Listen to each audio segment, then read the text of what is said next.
梗係大波噶啦，我咯。仙女係咁噶啦。玲玲，殘酷二選一。第一題，肥仔定係大隻佬？大隻佬。點解揀大隻佬咧？我忍受唔到太大肚腩喎，大隻佬唔好咩？真係會有人揀肥仔嘅咩？早啲瞓，早啲晏咯嘛。大波定係大攞？咁梗係大波噶啦，我咯。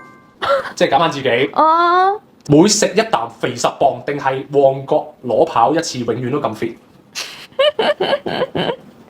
如果旺角攞跑唔會俾人拉，我覺得旺角攞跑一次可以紅啦，上新聞啦，仲可以成世唔使肥喎，幾好啊！有錢但係一世都單身，定係有相愛嘅伴侶但係好窮咧？我呢個好難揀咯，有錢但係一世都單身咯，咁咪拍拖但係唔一齊，中意人但係唔一齊，俾人中意但係唔一齊。好渣啊！超靚仔但係得3cm 嘅啫，定係床上好勁但係超級樣衰？超靚仔但係得3cm，我可以柏拉圖式戀愛㗎，即係無性，淨係得愛都得嘅。哇！你話人間聖女貞德。係啊，仙女係咁噶啦。